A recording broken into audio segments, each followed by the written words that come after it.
Okay, welcome to my YouTube channel. This time, isi-share ko sa inyo yung sa tingin ko sa sobrang sikat no sa sinalihan niyang tawag ng tanghalan. Alam mo naman kung saan itong tawag ng tanghalan. So sa A to Z yung ABS-CBN no. Okay, so yung singer na to ay talagang sa tingin ko na talagang nakadestin siyang sumikat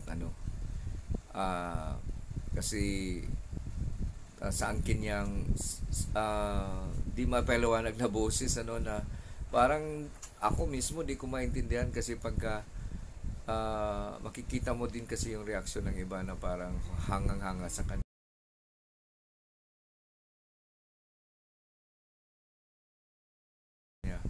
So parang hindi mo mapansin na naluha ka din so sa mga yung ipakita ko lang sa inyo, ito yung first time na sumali siya na hindi pa talaga siya first time. So itong na to na sinagot pa nila nag-ambagan pa sila para sagutin yung mga kailangan niya nag-ambagan pa tapos nanalo siya hanggang nagiging defending champion siya hanggang napunta siya sa semi-finalist tapos kasali siya dun hindi siya napasama sa final 12 na mga grand finalist kasi natanggal siya so pero kadalasan sa mga singing contest diba may mga wild card, so nakuha siya kasi pinili yung mga hindi napasok sa top 12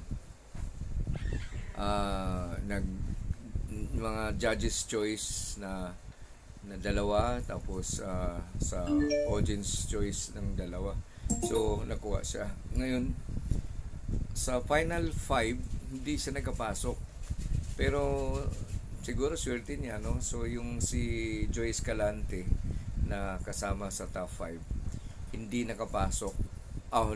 Sorry, nagkaroon ng medical problem so na kailangang immediate na magpapagamot siya, so siguro swerte talaga nito ni Binsor na siya napili ng mga judges na i-fit in doon sa nabakanting pwesto ni Joyce Calante. So yun, so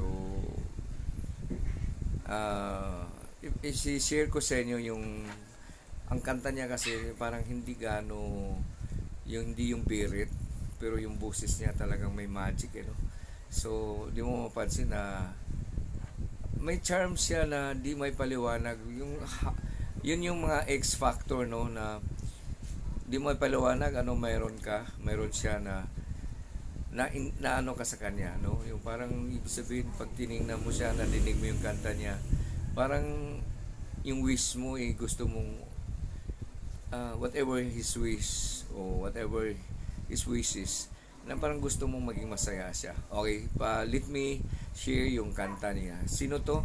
Nabanggit ko na ba? Siya ay walang iba kundi si Binsor Dumasig ng sa Visayas. So saan ba to? Sa Tacloban.